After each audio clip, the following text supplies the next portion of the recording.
Welcome to a new video with the electric trucker. This time I'm driving from East Frisia all the way to Turkey. I've never done such a crazy trip before, and I have no idea what's ahead. I never drove there with an electric car either, but let's see if it works out with the truck. This is going to be a real highlight on the channel, split into several parts since it's such a long trip. Honestly, I don't even know if I'll make it, but we'll find out together. Pre-departure check is already done.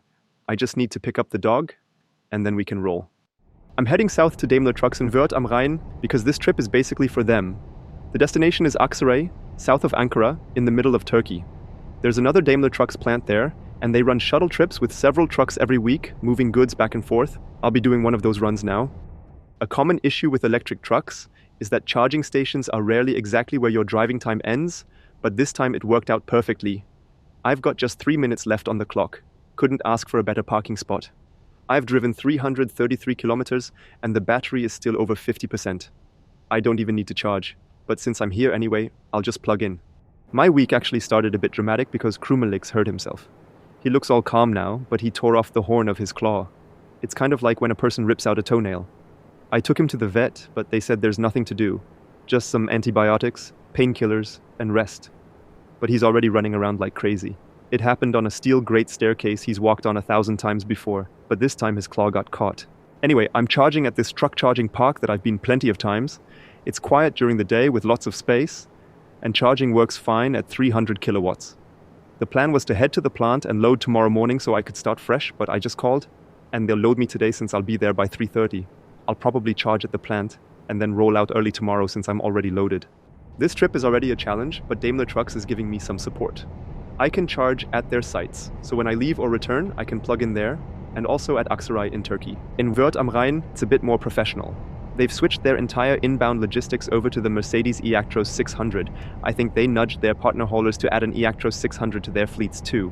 Makes sense to use the same trucks. They also set up charging stations. It's not purely internal logistics where Daimler pays for everything, but it's also not public charging. The partner who run the trucks pay for the electricity, but outsiders can't just drive onto Daimler's site to charge. Their charging partner is ChargePoint, who probably built the stations and runs the backend. You download the ChargePoint app, enter a special code, and the stations appear so you can unlock them. They don't show up in public charging maps. It's not super secure, but since the risk is small, it works fine. You unlock the charger in the app and pay. I haven't checked the pricing yet, but I find the setup really clever. I've never seen this kind of closed user group within a public app before, and it's exactly what they need here. We've arrived at gate 2. Now we'll just park somewhere.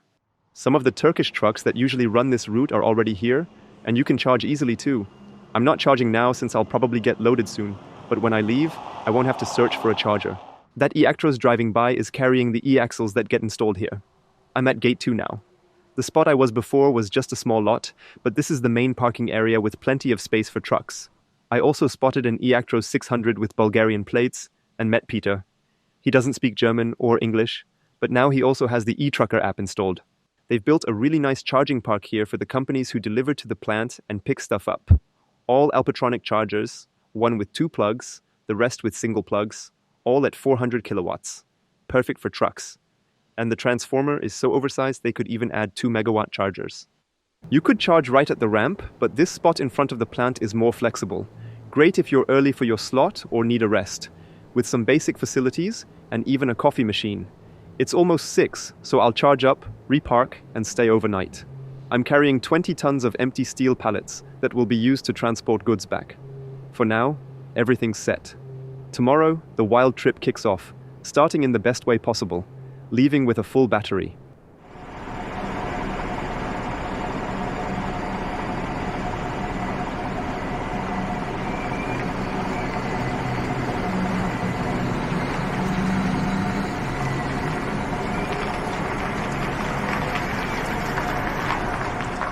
The trip begins. One more note about this charging park. Charging here costs 25 cents per kilowatt hour before tax, which I think is super fair. It makes sense not to set high prices. At 25 cents, it's easy to make the business case work, and it's great to see the logistics partners cooperating like this.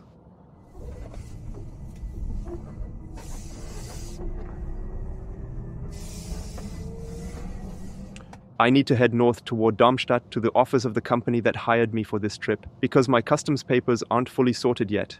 I want to be sure I don't get stuck at a border. I already have some documents, but apparently I still need a T2 form. That means about 100 kilometers north first.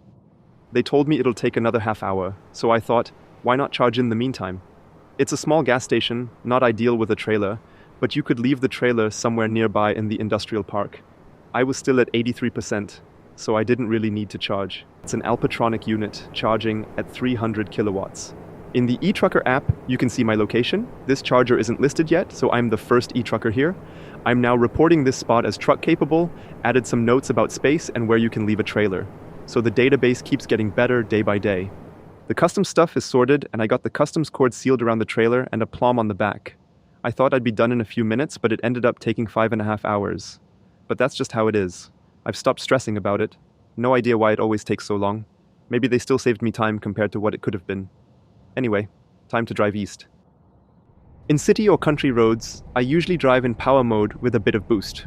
Just makes it more fun. And it doesn't really impact consumption that much. On the highway though, speed is what matters. 82 kilometers per hour, or about 51 miles per hour for efficiency. With adaptive cruise control on, I don't care if it climbs hills slowly since I'm not pressing the pedal myself. No need for power mode. But this way you get the best balance between driving enjoyment and efficiency. I've got a few challenges on this route. I did some prep work because there's a lot of responsibility here. The trip has to succeed, and I want to do it well and learn from it. And the real issue isn't the charging stations. Driving an EV to Turkey has been done plenty of times, it's not hard anymore. With the truck though, the problem is voltage. The eActros needs 800 volts, actually closer to 850, to charge properly. Charging station data is often incomplete. Many show 180 kilowatts, but you can't tell if it's 400 or 800 volts. That makes it unpredictable. In Western Europe or the Balkans, you can still figure things out, sometimes even from photos. But in Turkey, I'm a bit worried. Car drivers on such a trip usually take a mobile charger with them for emergencies. If 3 stations in a row don't work and you get towed, where would they even take you if nobody can point to an 800-volt charger? That's why I call design work, because they make mobile DC chargers. This truck doesn't have an onboard AC charger, so AC is useless here. With a mobile 22 or 43 kilowatt unit, you can plug into a standard industrial socket. The device converts AC to DC just like the car normally would and charges the battery. Designwork told me they have a partner in Augsburg, and I can pick one up for free. Pretty awesome. I don't expect to need it, but if things go wrong, I'd be glad to have it. Since I'm passing Augsburg anyway, I'll stop, try it out, and if it works, I'll take it along. I'll either stash it in the storage box or up on my bunk, since I can't put anything in the sealed trailer. That way, I've got a safety net. In Europe, you never need this, but for a completely new region, it's worth being a bit extra careful. I'm not even abroad yet, and nothing's working out because of all the delays. There was traffic around Stuttgart airport, and the A8 in general is just packed, jam after jam. Now another traffic jam ahead, and I have to take another rest break before even reaching Augsburg. The company where I pick up the mobile charger closes at 5. I would get there at 5:50, but now with another 45-minute break, it's even worse. Here's a funny software bug. I'm climbing a steep hill at 46 kilometers per hour, and the truck gets stuck between second and third gear. It's already backing off power to shift up, but then doesn't. You have to step in manually. Then it shifts and accelerates again. This is a 350 kilowatt charger, but the eActros is pulling 353 kilowatts. Perfect for my 45-minute break. The clock is ticking though. My shift started just before 6, so by 9 the truck has to be parked. Charging is going well, and even though I don't need it, having a buffer is never a bad idea. You might have noticed in the charging animation that 2 things have changed. First, I'm displaying net prices. Here I'm on Ionity's fleet tariff. Anyone with about 5 vehicles can apply and get cards. That works out to 33 cents per kilowatt hour, same as the private customer price, but with cleaner billing and back-end reporting. On other charges you saw BLV, which represents bilateral charging agreement. Basically, the company negotiates directly with the operator for a custom price based on how many trucks they have and how much energy they'll use annually. Those deals usually beat standard rates. I'd love to share numbers, but it's confidential. So if you wondered what that label meant in the animations, now you know. Charging went perfectly, and my contact at the mobile charger rental company is waiting for me, even though he's technically been off work for 2 hours. I pass right by home, so I can take the dog out and do my daily rest break, but I also need to pick up the Austrian toll box. That means a little detour east of Munich. My shift ends just before 9, and if I hit all stops, I arrive at 8:28. That gives me half an hour to load the mobile charger, take a few photos, and get the Go box. Pretty ambitious. If it doesn't work out, I'd be stuck on the highway with nowhere to park, and that would be a real problem. I made it to Augsburg. You can see the eActros 600 and the mobile DC charger. Dalag, who works for Shal E, came by to help me out. Shal E rents out mobile chargers in different sizes from 22 to 400 kilowatts. This one here is from Design Work, a 44 kilowatt unit that can be set up anywhere running at 63 amps. We've got the big CE plug on one side and a CCS plug on the other. You can even order different connectors like CCS1 or MCS. There are lots of use cases like events where you need temporary charging, and you can just contact them through their website to request one. Exactly. We usually move the gear from A to B within 24 hours. We also handle event tech, sound, lighting, everything you need. We've got lots of trailers here because we manage the logistics ourselves, so we can basically ship from Augsburg to anywhere. We've even gone as far as South Africa. Recently we did a job with Smart in Portugal and a 420 kilowatt setup. Thanks again for being so flexible. You've technically been off work for 2 hours already. Really cool that I can take it with me now. This is the last episode with Krümelix for a while. He has to get off in Germany for his vacation. So I've got the alternative, the Ladolix. This is a 43 kilowatt DC charger with I think 920 volts. I'm not putting it in the storage compartments in the back. It would just fly around or get stolen. So it's staying here for now. Maybe I'll disassemble it and put it up on the bunk. Big thanks to Shal E for making this possible. I contacted Design Work and they made it happen. Super easy and awesome support. Shal E is basically their German rental or sales partner. Unfortunately, they didn't have the adapter from 64 to 32 amps, but if I ever get stuck, I can hit a Mercedes dealer. They'll have a high power connection in the workshop. I'm sure I could also find these adapters in Turkey if needed. I'm heading to Mühldorf now, and I'll pick up the toll box tomorrow on the way to Austria because today I can't make it in time. 2 minutes. We made it. A new day starts with a fully charged battery. Today's goal is to cover some serious distance, driving all the way through Austria. The immediate target is the border to pick up the Go box. Heads up, when you hear how tolls work in Hungary without a Go box, you'll be shocked. I'll explain that in a bit.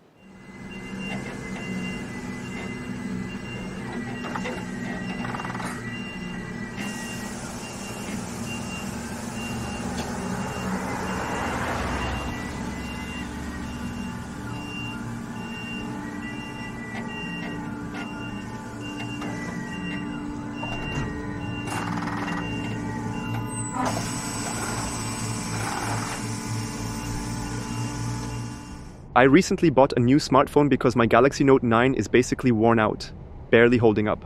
The battery lasts maybe 2 hours, the old Android OS causes app issues, no more security updates, and worst of all, no 5G. Connectivity is key for me, especially abroad. For a European road trip, Austria, Hungary, Bulgaria, Romania, roaming is fine. But in Turkey, I need a separate internet plan, ideally via eSIM, which my old phone doesn't support. So I decided it was time for a new phone. The delivery said 2 to 5 days, and I ordered it a week ago, but it arrives today. 1 day too late. Now I'll have to grab a local SIM at the Turkish border. Not a big deal, but an eSIM would have been way more convenient. I'm very selective about what I buy, and this new phone fits my values and expectations perfectly. I skipped the 3rd, 4th, and 5th generations of the phone, and the 2nd generation was the worst phone I ever had. I bet now you can figure out which phone it is. I don't need a break yet, but I wanted to show you this. This is a rest area only for trucks. No cars allowed.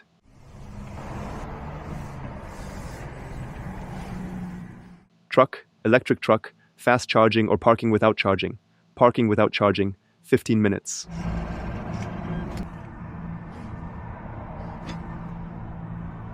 Maybe I should have clicked charge. Then the gate would have opened and it would have guided me to a spot. All the spots are for electric trucks, though funny enough, some diesel trucks are parked in them. Row 14, I even got a spot. Pretty clever, because they can schedule trucks so they line up perfectly, knowing exactly when each one leaves. This is probably the smartest truck rest area I've seen. Showers, bathrooms, lounges, coffee machines, exactly how it should be. I'm taking a short rest since my driving time is almost up. This spot is just off the highway, a bit away from the main truck stop, but there are 2 big shipping companies on either side with their own gas stations. Shows the scale of those companies.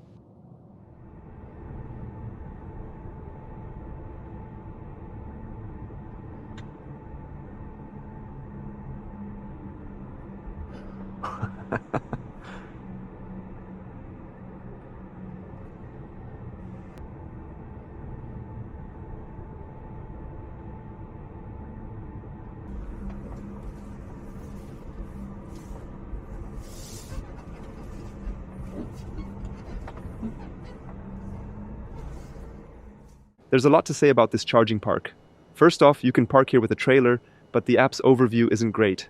It's a long list of numbers, and the sticker on the station is tiny. Took me a bit to find the right one, but it worked. The operator is SmartRix, and you can charge here with the ENBW app. If you have the right tariff, it's 33 cents per kilowatt hour. This isn't a drive-through setup though. You barely fit into the bay from the road, and there are cars parked outside. In the eTrucker app, it was listed with drive-through options, so doing a real-life check clears that up. If there were 2 more trucks or some cars parked, it'd be a real headache, but I should be able to back out again. There are older ABB chargers here, and 2 newer 400 kilowatt Alpitronic units. Unlike ENBW in Germany, these have cooled cables, much better for truck charging. You can also see some old hardware from a few weeks ago. The DC racks have been replaced too, so those aren't in use anymore. There's also a large stationary battery here, which helps buffer the grid connection. That's really handy during peak use. Next, let's check out the lounge. My favorite part is the ramp for wheelchair access. You have to drift onto it to go up. The toilets are there, but all locked. The lounge is also locked. There are some snacks and a coffee machine, and there's a security camera so you can check if your truck is still there without turning your head. Google Maps reviews mentioned it's heated in winter, which is a big plus. That's my review of this charging park. Definitely more interesting than many other locations.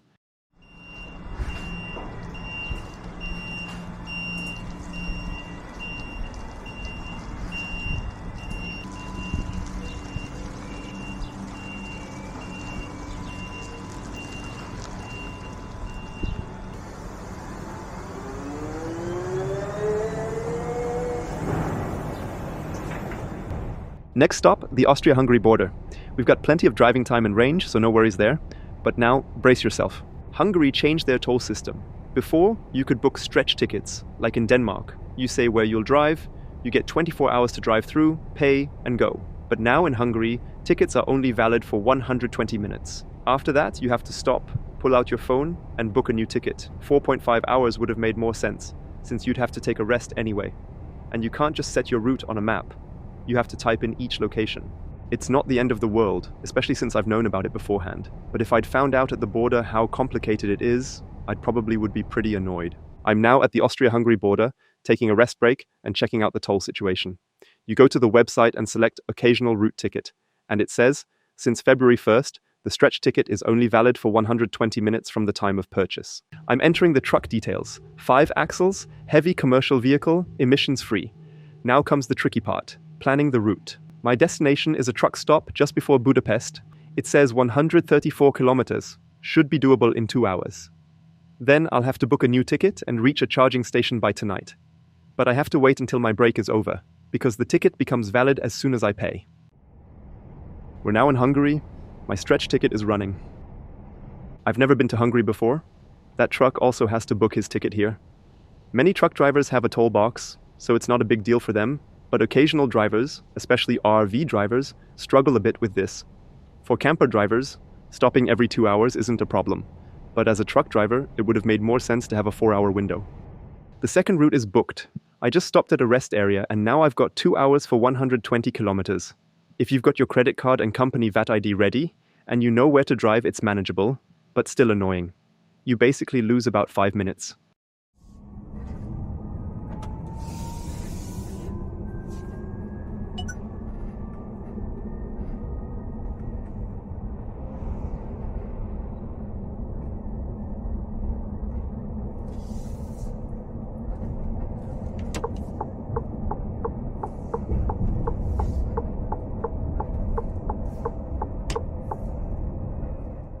I'm now in Kecskemet, and this is definitely not a truck stop, but there's space. And technically I'm not allowed to drive in here. The first day of driving is done. I've covered almost 700 kilometers and reached the last Ionity station on my route. From here it's going to get trickier. I'm at a small car stop with 3 Alpitronic chargers. There's a TOG charging here. That is an electric car from Turkey. I'm not sure if they also run a charging network because the TOG app shows tons of stations, but I can't use it. When you try to authorize with a German phone number, the code it sends is always wrong. Parking here is a challenge even for the eActros. I'm almost at the sign, and even with the long cable arms, it just barely fits. Definitely not easy. Today was 9.5 hours of driving and just below 13 hours of shift time. No extension needed. I'll stay here overnight since I'm not in anyone's way. Hopefully tomorrow morning it won't be packed with cars because I'll be leaving pretty early. The chargers here are Alpitronics with uncooled cables. The app shows 200 kilowatt, but in reality they're delivering 400 kilowatt.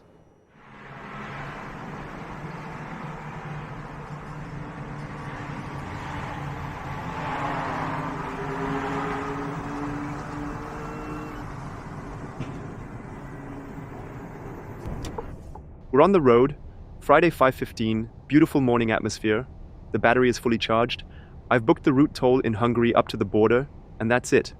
That means in about 1.5 hours we'll be out of Hungary, and I've already booked the digital toll for Romania as well. It's a bit simpler. There's a 1-day or 7-day vignette. You just enter the data, and it costs 11 euros per day. And I figured out with my navigation system that there's a time difference between Hungary and Romania.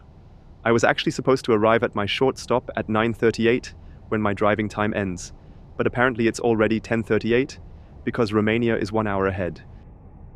Last night was also interesting because the security guy came by. He was very curious about the e-truck and we tried to talk a bit. We didn't speak the same language, not even English, so it was tricky, but he made it clear that I should leave once charging was done. I explained that it would take a few hours and that staying there would be easiest for me. We parted ways a bit unclear, and I thought he might come back at night, but I guess he just finished his shift. The night was pretty quiet, and in the morning there wasn't much activity either, so an exception was possible. The sign clearly indicates they don't want trucks there, which makes sense to prevent the area from getting blocked. I'd say if you want to charge there, it should only be for a short break, not for a full daily rest. I'll report this in the eTrucker app so others are aware.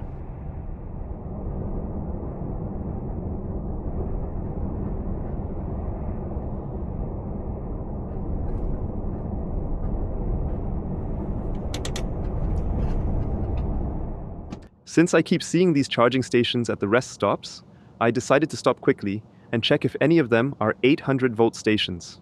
And here's one, a Kempower station. It definitely supports 800 volts and has a dispenser system.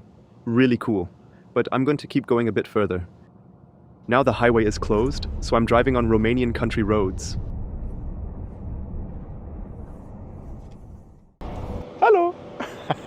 The road trip is so much fun. I'm now in Romania at an OMV gas station, and the last few rest stops all had Kempower stations. I still need to find out which operator that was, but it definitely looked cool. Now I'm at an OMV station and can charge the truck even with the trailer attached. On the photos I saw it didn't look this big. And the Alpitronic chargers have extra long cables. Now the downsides. OMV doesn't support roaming at all. No roaming cards work. You won't find them in any network. I knew they had some good charging parks, so I wanted to download the app. But it wouldn't work with my German Google account. It's a completely closed ecosystem. But you can sideload the app via the APK file, which is what I did. One of the chargers is offline in the app, but the ID number that identifies the charger is exactly the same for both chargers, so you can't unlock it with the app. I ended up paying with a credit card. There's a small terminal here. You select the amount, convert to RON. 1 RON is about 20 cents. Choose the charger and it works. Not cheap though, 60 cents per kilowatt hour. Not interesting for a freight company, but we're on a little discovery tour. These are uncooled cables, so you get 300 kilowatts peak, and after 20 minutes it drops to 245. Yesterday I experienced uncooled 400 kilowatts cables for the first time. After 6 minutes it already started throttling down because the current is so high.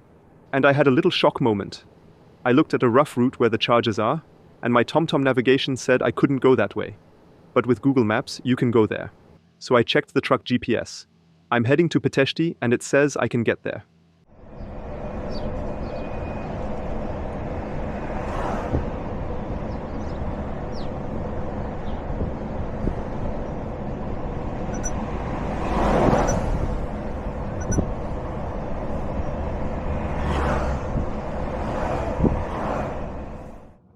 So far in Romania, I've seen fast chargers at basically every rest stop.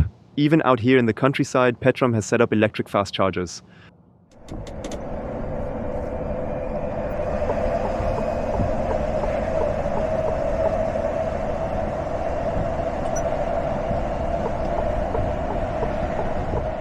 What a unique experience. The highway is closed, so all the trucks are being rerouted onto these country roads, which aren't really made for this, but at least the view is nice.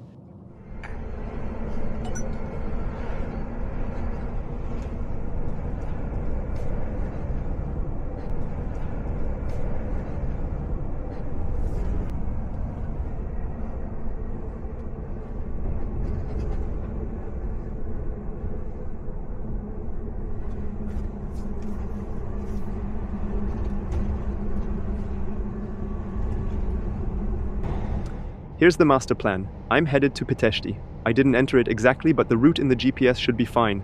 It says 4 hours 34 minutes. I've already driven 5 hours 17 minutes. Adding that up, I'm still under 10 hours total. Yesterday I already did a 10-hour drive, so today will be the second one I can do this week.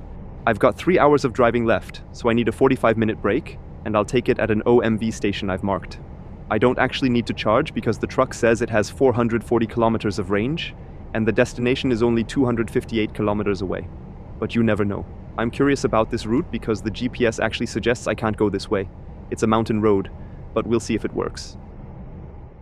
I could park sideways here, but that wouldn't be very polite. Aha, bingo. Right in the middle of Romania.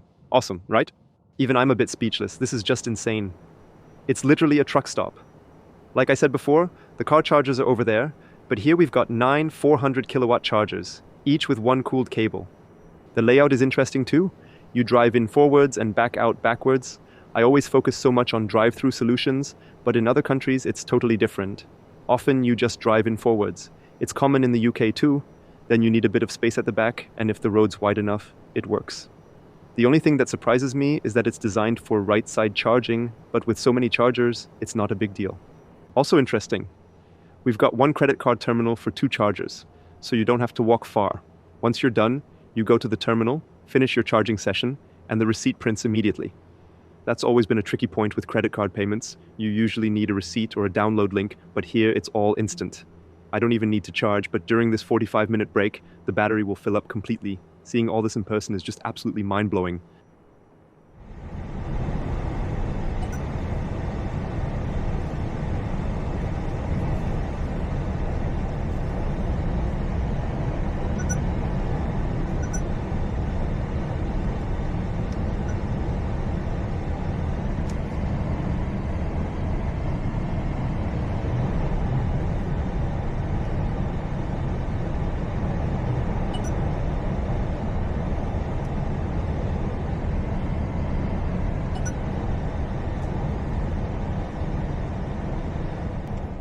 I just want to note that this is the main route to Bucharest. The highway just ends and then you drive along the river through the mountains on a country road, but I have to say I love it. Sure, you don't cover as many kilometers per day, but it's way cooler. There's a bit of that classic trucker romance to it.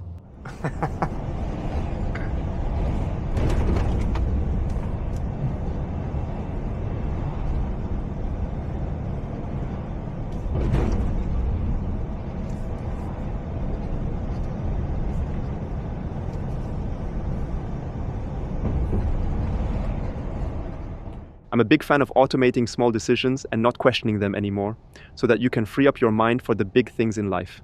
One example is my t-shirts. I always wear these grey shirts, always the same model, same brand. Now I don't have to question what to wear every morning. The second example is something I learned years ago from a software developer at Mobility House. When you go to the supermarket and wonder which onions to buy, yellow onions or red onions, always buy red onions. Red onions are always better than yellow onions, and since then I only buy red onions. And the third example was a tip from Barty at Charge X. I went out for a kebab with him, and you usually drink ayran with a kebab. And he said to always drink uludak. And uludak is now getting me in the mood for Turkey. Ein uludak. I don't think you can ignore that 3.5-ton limit sign. The TomTom wants to send me straight ahead. I'm a huge fan of this TomTom navigation system, but abroad it's almost useless. Even the Mercedes navigation system is now giving me better information. I'm stuck again at 46 kilometers per hour. Now I'm even being overtaken by others. It's using 70% of its power and doesn't know exactly what to do. Now it's shifting into third gear, but it took 5 minutes. The route is really wild and actually quite exhausting. The roads here aren't that great. Luckily the eActros has full air suspension, but we've been driving on country roads and through villages for hours, and that's quite different from just holding the steering wheel on the highway. You really have to be careful not to hit anything, and you have to keep an eye out for oncoming traffic. It's a lot of fun, but now that my driving time is coming to an end, I need a break.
It would have been boring if I had gone somewhere else, because this is an amazing charging park.